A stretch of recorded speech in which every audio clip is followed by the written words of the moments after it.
नमस्कार, आप देख रहे हैं स्टेट टुडे न्यूज। मैं हूं आपके साथ हर्षिता। ये करते हैं खबरों से शुरुआत।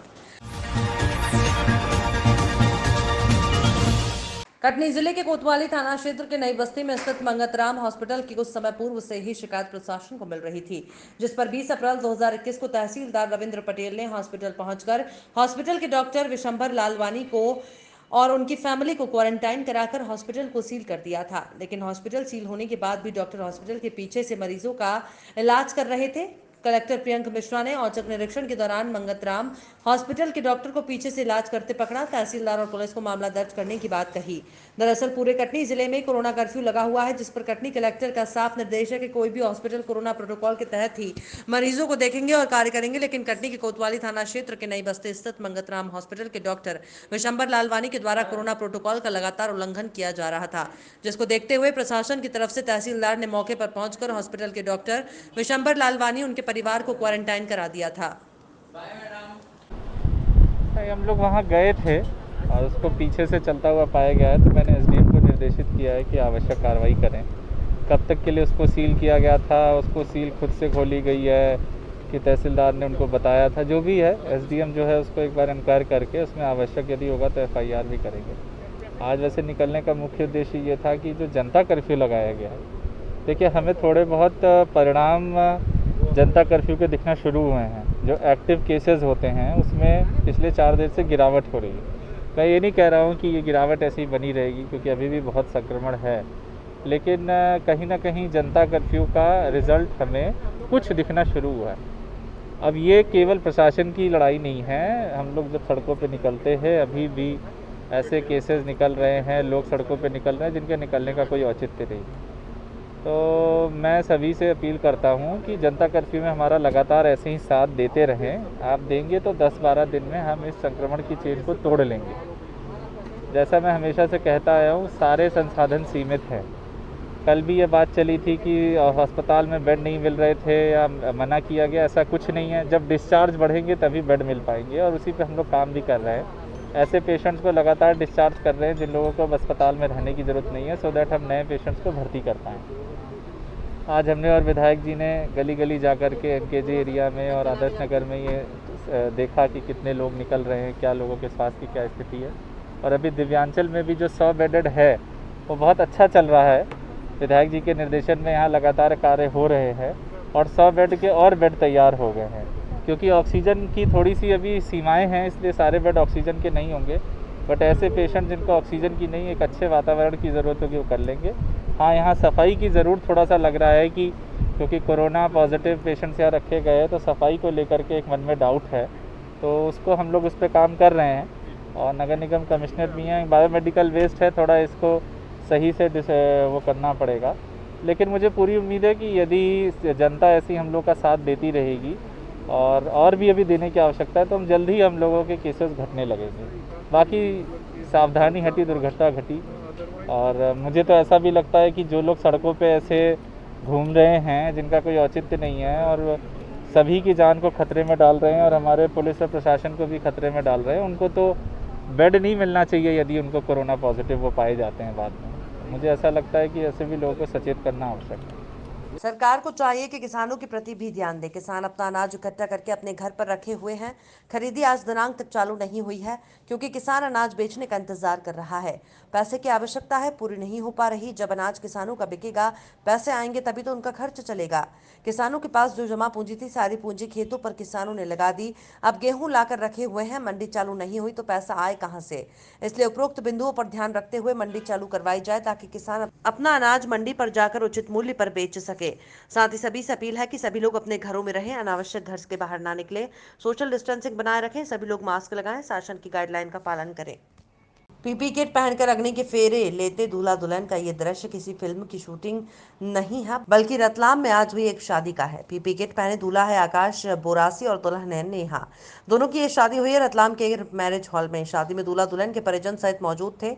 तहसीलदार और पुलिस जवान पीपी किट पहनकर शादी करने की नौबत आई। दूल्हे आकाश के 19 अप्रैल को कोरोना संक्रमित होने के कारण कोरोना संक्रमित की रिपोर्ट आने के बाद से वो अपने घर में ही आइसोलेट था और प्रशासन ने उसके घर पर कंटेनमेंट क्षेत्र बना दिया था। आकाश इंजीनियर होकर पुणे में एक कंपनी में पदस्थ है और उसकी दुल्हन रतलाम की ही निवासी है और वो यहाँ शादी के लिए आया था, लेकिन कोरोना से संक्रमित हो गया। 19 अप्रैल से वो घर में ही था। उक्त घर कंटेनमेंट बनने से बाहर नहीं निकल सकता था, लेकिन पूर्व से निर्धारित आज उसकी शादी होने वाली थी, तो वो कंटेनमेंट तोड़कर बाहर निकल आया और पहुंच गया उस मैरिज हॉल में जहां शादी की तैयारी की गई थी। लेकिन किसी ने प्रशासन को सूचना कर दी। प्रशासन के अधिकारी मौके पर पहुंचे। पहले तो शादी निरस्त करने के लिए कहा गया, लेकिन जब आकाश के घर वालों ने उसके दादी की तबीयत खराब होने का बताया और निवेदन किया कि दादी अपने पोते की शादी देखना चाहती हैं। शादी पीपी किट पहन के हुई है और सभी लोगों का बहुत बहुत सहयोग रहा। अच्छा, ये बताएं सर, बालक कोरोना संक्रमित कब हुआ था और फिर ये 14 तारीख को हुआ था। 14 तारीख को हुआ था। तो हाँ, फिर शादी और आपने आगे बढ़ाने की नहीं सोची? कोरोना संक्रमण काल में आप शादी कर सर ये सिम्टोमेटिक था और इसका इलाज अपने खंडेलवाल साहब और मेडिकल कॉलेज के डॉक्टर लोगों ने दवाई दी थी, वो घर पे ले रहा था। प्रशासन से क्या अनुमति ले ली थी आपने लिखित में? ये यहाँ हॉल की तो अनुमति लड़के वालों ने ली थी। नहीं, शादी करने की? हाँ, शादी करने की ली थी।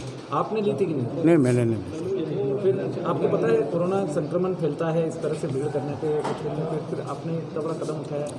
तो ये एक्चुअल में क्या है, दिन ज़्यादा हो गए थे तो मैंने सोचा कि अब एसिम्टोमेटिक भी है, दिन भी ज़्यादा हो गए तो अब ज़्यादा परेशानी तो आएगी नहीं, इसलिए।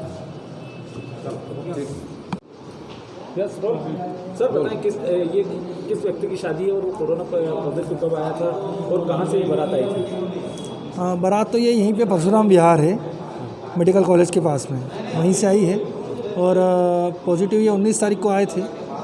इसके अलावा ये कहीं बाहर थे, बाहर से आए हैं परशुराम विहार में। शादी हो रही थी, जानकारी मिली कि पॉजिटिव पेशेंट है और दूल्हा खुद पॉजिटिव है, तो इसलिए यहाँ शादी का कार्यक्रम रुकवाने के लिए आए थे हम। लेकिन ऑन रिक्वेस्ट और बड़े अधिकारियों के मार्गदर्शन के बाद पीपी किट में शादी करवाई गई है, जिससे संक्रमण न फैले।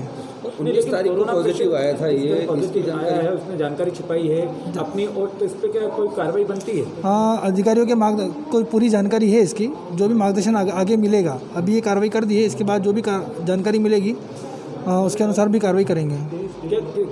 कोरोना पेशेंट जो संक्रमित है उसको क्या शादी करने की छूट दी जा सकती है? नहीं दी जा सकती है। फिर आप लोग खुद ही शादी? कहते हैं शादियां 7 जन्मों का बंधन होता है, जहां शादियों के लिए रिश्तेदार और मित्र 7 समंदर पार से शादियों में शामिल होने पहुंच जाते हैं। लेकिन जारी कोरोना कर्फ्यू और लॉकडाउन के चलते मंदसौर जिले के शामगढ़ से एक मामला सामने आया है। यहां पर एक दूल्हा कोरोना गाइडलाइन का पालन करते हुए अकेला ढोल धमाकों के साथ घोड़ी पर सवार होकर अपनी दुल्हनिया को लेने निकल पड़ा, जहां पर ना तो कोई बाराती थे, ना ही दूल्हे के मित्र और ना ही कोई बैंड बाजा। वीडियो में केवल 4 व्यक्ति दिखाई दे रहे हैं, जिसका वीडियो इन दिनों सोशल मीडिया पर जमकर वायरल हो रहा है। लॉकडाउन का पालन नहीं कर रही है जनता। पुलिस के प्रयास भी असफल हो रहे हैं, क्योंकि पुलिस को सिर्फ प्यार से समझाने को कहा गया है।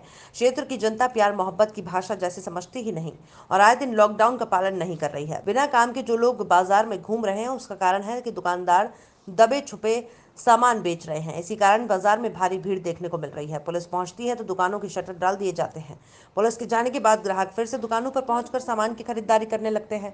बैंकों में भी बेशुमार भीड़ दिखाई दे रही है, वहां भी कोई सोशल डिस्टेंसिंग का पालन नहीं हो रहा। व्यापारी भी अधिक रेट में सामान बेच रहे हैं, आम जनता लेने को मजबूर है। कोरोना कर्फ्यू का असर अहमदपुर क्षेत्र में नहीं है, ऐसा प्रतीत होता है, क्योंकि उच्च अधिकारी भी इस क्षेत्र का दौरा नहीं कर रहे हैं। उज्जैन में कुछ दिन पहले कांग्रेस की प्रवक्ता नूरी खान ने ऑक्सीजन की अव्यवस्थाओं को लेकर आवाज उठाई थी, जिसके बाद पुलिस प्रशासन ने कांग्रेस प्रवक्ता को धारा 188 का उल्लंघन करने के तहत गिरफ्तार कर लिया था। वहीं घटना की जानकारी जब कांग्रेस विधायक और बाकी कार्यकर्ताओं को मिली, जिसके बाद सभी उज्जैन पहुंचकर कांग्रेस की प्रवक्ता नूरी खान को रिहा कराया। वहीं कांग्रेस के विधायक महेश परिवार ने भाजपा सरकार पर निशाना साधते हुए कहा कि लगातार उज्जैन शहर में लगातार जनता को परेशानी का सामना करना पड़ रहा है। वहीं शहर के अस्पतालों में काफी अव्यवस्था फैली हुई है, जिसमें ऑक्सीजन की कमी, बेडों की कमी, इस तरह की कई गंभीर समस्याएं शहर में फैली हुई हैं। इसी का विरोध नूरी खान ने किया था, जिसके बाद उन्हें नियमों का उल्लंघन करने पर अरेस्ट कर लिया, लेकिन यह तरीका सही नहीं है। इस तरीके के गंभीर आरोप तराना विधायक ने भाजपा प्रशासन पर लगाए। प्रवक्ता को गिरफ्तार कर लिया है, क्या कुछ कहना है? अब पूरी लाइव तो आपके सामने है। मैं तो धन्यवाद देता हूँ सोशल मीडिया, आपके इलेक्ट्रॉनिक मीडिया को, प्रिंट मीडिया को, सोशल मीडिया को, कि पूरा देश और मध्य प्रदेश और खासकर उज्जैन का पूरा चित्र आपके सामने है। आप दिखा रहे हैं कि फलाने हॉस्पिटल में 10 लोगों की मौत हो जाती है, माधवनगर में जो होता है, चरक में होता है, आरडी गाड़ी है, जितने भी निजी चिकित्सालय हैं, पूरी स्थिति बदतर हो गई। ऑक्सीजन की कमी के कारण, बेड की कमी के कारण, दवाई की कमी के कारण सीधे साधी भोली जनता मर रही है। हमारी प्रवक्ता आदरणीय नूरी खान जी ने ये बात लोगों के सामने रखी कि ऑक्सीजन की कमी है, तो ये बात हम क्यों नहीं रखें। तो आप देख रहे हैं जो 307, 302 के अपराधी, बड़े बड़े अपराधी हैं, वो लोग घूम रहे हैं और इस तरह हमारी नेत्री को बंद किया। तो ये हम इसका बिल्कुल माननीय मुख्यमंत्री पूर्व मुख्यमंत्री कमलनाथ जी से हमारी बात हुई और जैसे मुझे लाइव के माध्यम से मालूम पड़ा तो मेरे आदरणीय साथी अजीत सिंह जी और वीनू कुशवाहा जी, हम तत्काल हमारे सभी जिलाध्यक्ष जी, शहराध्यक्ष जी, सबका फ़ोन आया, सब लोग आना चाहते थे, लेकिन एसपी साहब से हमारी बात हुई। हम भी चाहते हैं कि इस समय हम सहयोग करें, राजनीति नहीं करना चाहते, लेकिन नूरी खान जी का अपराध क्या है? अगर मासूम लोगों की ऑक्सीजन की कमी कारण मौत हो रही है तो ये अपराध है, बेड की कमी कारण ये मौत हो रही है अपराध है, या अव्यवस्था कारण। आज मैं आपसे कहना चाहता हूँ, आप आरडी गार्डी कॉलेज चले जाओ, चरक भवन चले जाओ, माधव नगर चले जाओ, किसी भी निजी चिकित्सालय के सामने 50-100 लोगों की लाइन लगी हुई है, कोई सुनने वाला नहीं है, कोई उनका दुख दर्द बांटने वाला नहीं है। सिर्फ ईमानदारी से अगर कोई काम कर रहा है तो हमारे डॉक्टर साथी, स्वास्थ्य सेवा जो लोग दे रहे हैं वो काम कर रहे हैं, और प्रशासनिक अधिकारी कर्मचारी। माननीय मुख्यमंत्री जी कहाँ हैं? आपने देखा मुख्यमंत्री जी कह रहे हैं हमारा पहला उद्देश्य चुनाव है। यहाँ के हमारे स्थानीय नेता सांसद जी और मोहन यादव जी से मैं, हमारे प्रभारी मंत्री जी और पारस जैन जी से कहना चाहता हूँ, हम कोई राजनीति करना नहीं चाहते। आपके माध्यम से जब इंदौर के नेता अपने लोगों के लिए ऑक्सीजन की व्यवस्था करा सकते हैं, आप क्यों नहीं कर सकते? हम दलगत राजनीति से ऊपर उठकर आपकी मदद करेंगे, आपके साथ चलने के लिए तैयार है। मुख्यमंत्री जी के पास साथ चलते हैं। आप लोग क्यों नहीं? माननीय प्रधानमंत्री जी से सांसद जी आप बात कीजिए, रोज 2-2 घंटे 3-3 घंटे मीटिंग करते हैं, प्रशासनिक अधिकारियों को साथ में रखते हैं, बेचारे वो तो रात दिन मेहनत कर रहे हैं, आपका क्या काम है? सिर्फ मीटिंग करना। मेरा आप लोगों से आपके माध्यम से यही कहना है कि नूरी खान जी के साथ जो व्यवहार किया, हम इसको बर्दाश्त बिल्कुल नहीं करेंगे। मध्य प्रदेश कांग्रेस कमेटी कमलनाथ जी के निर्देश है कि हम सरकार का सहयोग करना चाहते हैं, इस समय हम राजनीति नहीं करना चाहते, तो हमारा यही है। और जैसे मालूम पड़ा, आदरणीय हमारे तीनों साथी सुरेंद्र मरमट जी भी हमारे साथ हैं, बहन नूरी खान जी बाहर आई और ये रात दिन मेहनत कर रही है। इन्होंने यही बोला कि हमारे हिस्से की गैस, ऑक्सीजन गैस दूसरी जगह क्यों ले जा रहा है? ये अपराध है क्या? तो आप देख रहे हैं, आपके सामने स्थिति है। उज्जैन जिले में तराना नगर में बागोदा रोड पर बजरंग कॉलोनी के अग्रवाल टोल कांटे के समीप लावारिस 8 पशुओं की अचानक मौत हो गई। बजरंग कॉलोनी के रहवासी द्वारा जानकारी देते हुए बताया कि पशुओं का पशुपालन करता है, रोजमर्रा की तरह सोमवार शाम को चरने के लिए गए हुए थे। वहीं अग्रवाल टोल कांटे के पास खली से भरा ढेर रखा हुआ था, जिसे किसी अज्ञात व्यक्ति ने फेंक दिया था। उस पर पशुओं ने कुछ खा लिया था। कुछ समय बाद 2 गाय की मौत रात में हो गई। उनको जेसीबी की मदद से रात में गड़वा दिया गया। सुबह होते होते 6 पशुओं की मौत होने का मामला सामने आया। वहीं इसकी सूचना प्रशासनिक अधिकारी को दी गई है। सुबह 6:30 बजे मुझे बजरंग कॉलोनी से फ़ोन करके बताया कि यहाँ पर जहर पुरानी होने से गायों की मृत्यु हो गई है। मैं तत्काल यहाँ अपनी टीम थाना प्रभारी तहसीलदार के साथ आ गई हूँ। नगर पालिका का दल भी मैंने बुला लिया है और यहाँ 4-5 गायें जो हैं मृत पाई गई हैं और ऐसा लग रहा है प्रथम दृष्टया कि जहर खाने से हुई है। फल भी मिला है हमको। पुलिस अपनी इन्वेस्टिगेशन करने लग गई है। अज्ञात के विरुद्ध मुकदमा भी कायम करने के निर्देश थाना प्रभारी को दिए हैं। सबसे पहले गायों का पोस्टमार्टम करवा के हमको उनको सुरक्षित बढ़वाना है, ताकि किसी प्रकार की कोई और अन्य बीमारी फैलने का डर ना हो। और सभी से मेरी अपील है कि सभी घरों में रहें, सुरक्षित रहें। हम इस संबंध में प्रोएक्टिव होकर कार्रवाई कर रहे हैं और आज ही अभी प्रकरण दर्ज कर लिया। रेमडेसिविर की कालाबाजारी के मामले में जीवांश हॉस्पिटल के डॉक्टरों की गिरफ्तारी के बाद बड़ा खुलासा हुआ है। मामले में पुलिस ने अस्पताल में पदस्थ उसके भाई सहित 4 लोगों को गिरफ्तार किया है। नर्सेस जीएमसी में मरीजों को लगने के लिए आने वाली रेमडेसिविर की खाली असली वाले अपने भाई को देती थी, जो उनमें 25 रुपए का दूसरे इंजेक्शन का पाउडर भरकर नकली रेमडेसिविर तैयार करते थे।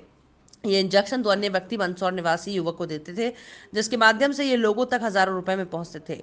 पुलिस आरोपियों के पास से रेमडेसिविर की खाली सहित अन्य सामग्री जब्त की गई है। बता दें कि औद्योगिक क्षेत्र पुलिस ने 25 अप्रैल को जीवांश हॉस्पिटल में छापा मारकर यहां कार्यरत उत्सव नायक और डॉक्टर यशपाल राठौर को रेमडेसिविर की कालाबाजारी करने के आरोप में गिरफ्तार किया था।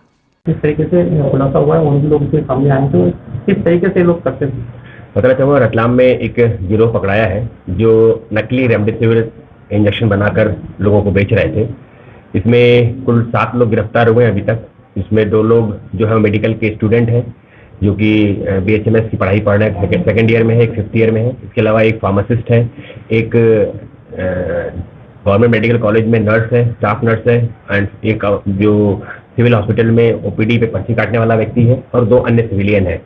इसमें पूरा घटनाक्रम ये है कि इसमें पुलिस को सूचना मिली थी कि कुछ लोग हैं जो कि कालाबाजारी कर रहे हैं, रेमडेसिविर का 25 से 35 हज़ार रुपये में बेच रहे हैं। इस पर हम लोगों ने रंगे हाथ गिरफ्तार किया था इंजेक्शन के साथ में एक उत्सव नामक व्यक्ति को, जो कि BHMS का स्टूडेंट है, जीवांश हॉस्पिटल में काम करता है, 2nd ईयर का स्टूडेंट है। उससे पूछताछ उसने बताया, उसका साथी यशपाल जो कि खुद भी BHMS का 5th ईयर का स्टूडेंट है, कि ये लोग यशपाल उसको देता है। इन दोनों को पुलिस ने राउंड अप करके जब पूछताछ शुरू किया तो इन लोगों ने रतलाम नगर निगम में दोपहर अचानक आग लग गई। आग लगते ही कर्मचारियों में अफरा तफरी मच गई। पास ही फायर लारियां भी जल्द नगर निगम बिल्डिंग के पास पहुंच गई, लेकिन आग शॉर्ट सर्किट की वजह से लगी थी और लगातार बिजली की तारों में शॉर्ट सर्किट हो रही थी। ऐसे में पहले बिजली बंद करवाई गई, जिसके बाद पानी से आग पर काबू पाया गया। नगर निगम कमिश्नर ने बताया कि आग नगर निगम के रिकॉर्ड रूम में लगी थी, जिसमें कुछ दस्तावेज रिकॉर्ड जले हैं। हालांकि आग को लेकर कमिश्नर ने बताया कि किसी के द्वारा लगाई गई नहीं है। कुछ पुराने हो चुके बिजली की तारों में शॉर्ट सर्किट के कारण आग लगी है। पुराने बिजली की तारों को बदला जाएगा, वहीं जो रिकॉर्ड जला है इसका पता लगाया जाएगा। ये शॉर्ट सर्किट से कुछ 2 बजे के आसपास PWD के रिकॉर्ड रूम में जो पुराना रिकॉर्ड है उस पर आग लगी थी। और ये है जो मौके पर देखने में समझ में आ रहा है कि शॉर्ट सर्किट का कारण है कि पुरानी लाइनें होना, तो उसमें काफ़ी जॉइंट्स भी है। और तो इन सबको हम रिप्लेस करके पूरा नए केबल भी इस पर डालेंगे। जांच की जो बात है तो जांच तो ठीक है, रिकॉर्ड में अगर कुछ जो उपयोगी रिकॉर्ड होगा तो उसको पूरा निकालेंगे और उसको वापस फिर से ठीक करेंगे, क्योंकि ये देखने से प्राइमा फेसी समझ में आ रहा है कि इंटेंशनली आग किसी ने नहीं लगाई है। ये पुराने केबल्स के कारण और जॉइंट्स के कारण ये इस पर शॉर्ट सर्किट से आग लगी है। Thank you. खबरों में फिलहाल इतना ही। और भी खबरों के अपडेट्स के लिए आप देखते रहिए स्टेट टुडे न्यूज़।